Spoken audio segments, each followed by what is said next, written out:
Hey, Steve. Good to see you. Hi, Frank. How are you? Good to see you, man. All right, so two great guys, and I have the pleasure of knowing Steve real well, and I know a million people that know Frank, so I know he's a great guy. Steve, I'm going to start with you. Now, you haven't fought since 2017, and you didn't have a lot of time to prepare for this. You kind of jumped in. So how's that process been for you? Mic check. Oh, for me, that process is pretty simple. You know, I'm a champion. I'm a two-time world champion. My thing has been staying in the gym. I own the gym now, train other fighters, my sons who are at the USA Boxing National Tournament right now, getting ready to rank back up. I train a lot of fighters. I spar all the time. I'm always working out. That's been my thing throughout my time as a fighter, fighting once a year under a certain promoter, staying active, you know, going to training camp. So I'm always in the gym. I'm always, because we You look like you're in great shape. I am. That's the goal, to die in shape. You know, I want to die 100 years old in shape. You know? So we'd like you to live for a while longer, though. Hey, all right, I'm with that. I'm with that. Yeah. Now you're facing a bigger man, but then that's nothing new for you. You know, among them, Tyson Fury, you've faced big men before, for sure. Yes, Natui Vasenia. I mean, everybody's been bigger than me. Once I went up to heavyweight, they were all bigger than me. Yeah. Size in combat sport doesn't really matter, especially to a trained warrior. You know, I'm beyond a trained warrior. I'm a trained champion. You know, and I'm training others to be champions. So, I mean, you know, his size is an advantage, but it's an advantage that we know how to get around, that we know how to work under, and that we know how to work in, and perform. All right, we're going to see now, Frank. I saw an interview in which you kind of explained this as a win-win situation for you. Explain that to the folks. Well, I mean, I'm making my debut in the boxing discipline, and I'm facing somebody who is a former champion. This is a fight that, you know, as far as debut goes, as guys going into boxing, this is probably the most difficult one that a lot of professionals. Obviously, I'm pulling off of a professional career in MMA, the experience I've garnered there, but this is still a new animal altogether. So going out there, obviously being victorious is phenomenal, but going out there and also being just proficient and having a good showing, a good representation of what mixed martial artists are able to do in boxing is also a victory. Yeah, and you were mentioning that if you can do well it speaks well for you for mixed martial artists.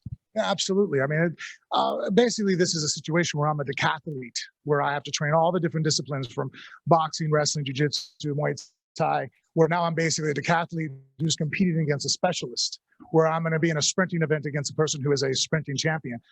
It's definitely going to be a huge challenge.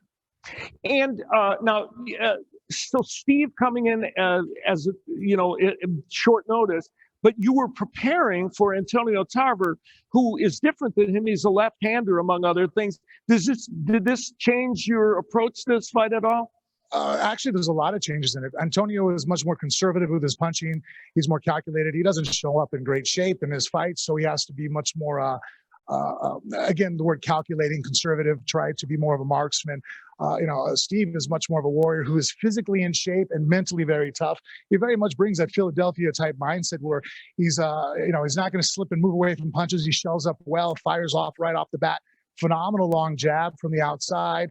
And he just has a lot of grit, a lot of heart, which in turn also sometimes has gotten him in trouble. But in times, I mean, you have someone like Tyson Fury says you're the hardest fight he's ever had. That's a statement in itself. Yeah. Well, you know what? You should actually, instead of fighting this fight, you should just sit at ringside and analyze it. I do well at that too. You'll take my job on the fight. Now, we have, of course, press on hand here that are going to ask questions. Let's go out to a question. Yeah.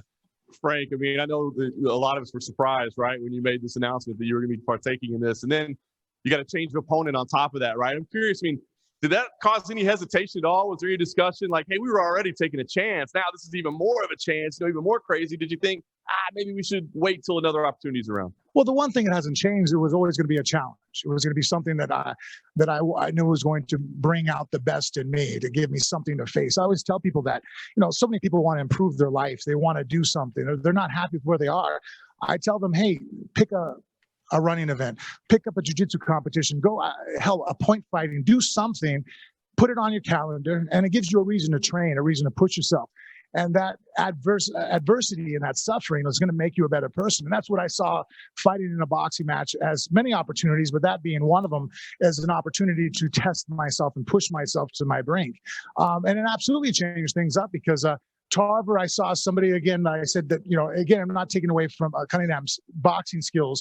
I'm saying that Tarver relies more on being cunning and, trying to win with the judges, landing a more consecutive shot, tying up, keeping the distance. You even watch their fight together. Cunningham was trying to make it a fight, and Tarver slowed it down and kept it very close so that way they eked out that split decision or the draw. Cunningham is a much tougher guy. I'm not going to have as much of an advantage in age as I thought I was going to have over Tarver. I knew that Tarver wasn't going to probably be in the same kind of shape that I was. And because I knew that when it comes to boxing IQ, Cunningham's greater than I am, but Tarver's even more so. I knew that I couldn't be the smarter guy for the first time in my career. I was the more technical fighter. So it really inspired me to be in the gym, pushing my physical prowess, knowing that, hey, I'm going to have to make this ugly. I'm going to have to crowd them. I'm going to have to beat them up and keep up the conditioning that my size is an advantage because I can keep using it. If it becomes something where I get tired, well, now my size becomes a disadvantage. So when I found out it was Cunningham, and I had known who he was from the Tyson Fury fight, but then I started looking into his other bouts, I realized that this is even a tougher fight. Yeah. To a lot of fans, you're kind of representing MMA, right? I mean, do you welcome that? I mean, are you okay with that? Like kind of standing for the sport in this challenge, or do you feel like, hey, guys, don't give me that label. I'm just kind of going in here taking a boxing fight. No, absolutely. I love that challenge. I love that label. Look, there's no greater pressure than competing, and I'm sure Cunningham can agree to this, when you compete in front of your children. My daughter's in my corner. My sons are there ringside watching. They watch me every morning when I get up before they do to go train, and when I come home late at night and go to bed, and they're already laying there, So I live to try to be an example to them, I'm constantly trying to be an example to my wife so that when she sits there and, there's nobody that knows you better than your wife, right? Sit there and go, okay, did you eat the right way today? Did you train hard enough? Did you take time off when you need to? Because that was a smart thing to do. So I'm constantly always putting pressure upon myself because that always helps me be better. Any time in my life, and look, for my late 30s, I very much did that. Due to injuries and being beat up and hurt, my body was falling apart. I started giving myself just, does it really matter? Who cares? I've done this, I've accomplished that. I took away that pressure and I became a fat, middle-aged dad bod. That was a very disgusting representation of a martial arts champion. Going down, doing stem cell with bioaccelerator and doing everything I've done was from American Shaman, trying to fix my body up to be able to be in the gym and training. Now, I'm happy to just be a good example of what a warrior should be. Nice. What do you think you weigh on fight night? 265, 270. I'm about 275 right now. Fair enough. Thanks.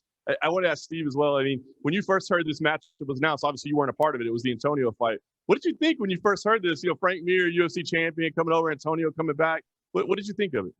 In all actuality, I was happy. I was happy for Antonio Tarver because, I knew he didn't fight since our last fight in 2017.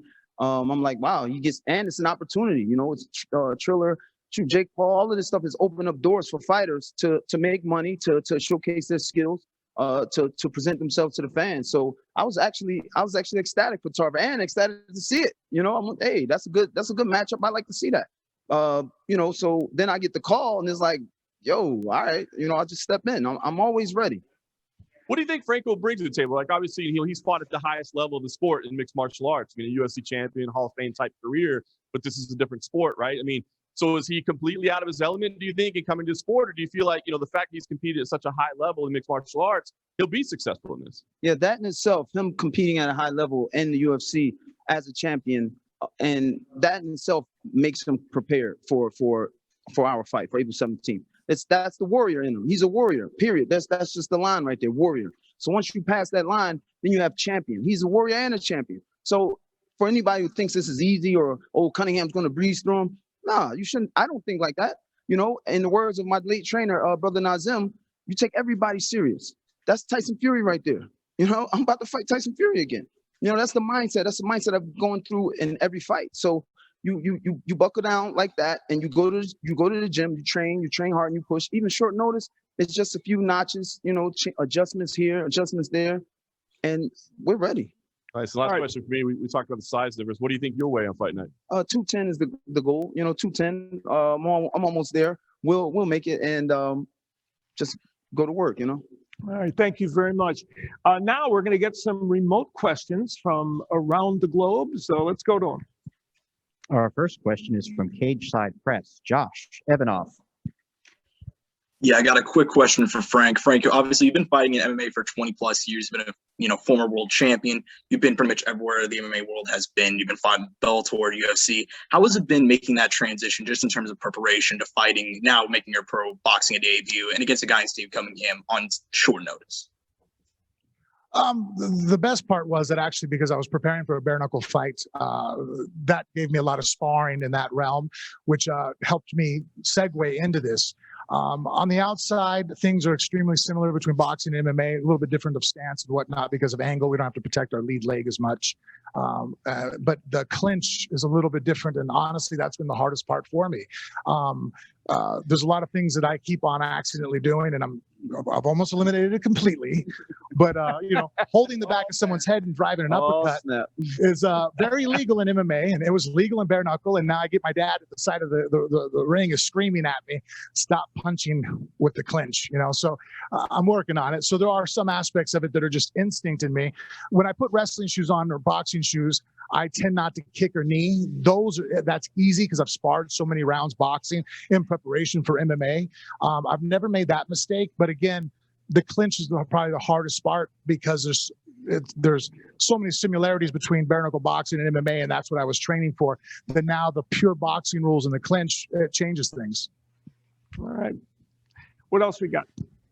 Next is the Full Reptile YouTube, James Mystery. Hey Frank, great to see you up here, mate. Can you just talk to me a little bit about when the thought of boxing competitively became a serious idea to you? Well, it probably came back in the day when I first started training boxing very solely to try to help me out with MMA when I was sparring with Bermain, and Marco Huck and whatnot, guys coming in and working. And I was like, wow, this is exciting. I like it, in its own chess match in itself. And the type of brain I have, I just really enjoyed it. I really love wrestling. My daughter and my kids are very good at it. My daughter's going up to nationals. In fact, this weekend right now, she's on a plane, multiple time state champion. So I'm an avid fan of wrestling, but there are times when wrestling to me gets a little boring. I think boxing is much more of a thinking man as far as speed and ingenuity. And there's just more to it as far as, because of the pain factor as far as testing a man's soul. Wrestling hurts your lungs, but there's just no sensation as getting hit by another man in front of you and knowing he's going to continue to do so. And you have to do something about it. And there's no one that's going to come to help you. All right. Let's get our last remote question. From Bad Left Hook, Michael Woods. Hello, Big Al again, and my friend Steve Cunningham. You and I worked together on Fight Night Live near Philadelphia 2 weeks ago. And how about that? What were we talking about? You were wanting another fight, and I said, what about those Triller people? It came to fruition, huh? Totally, man. You talked it up, Mike. You still there? Is Mike still there? Yeah. Yeah, you talked it up. We sat there. We were commentating, some fights in Philly.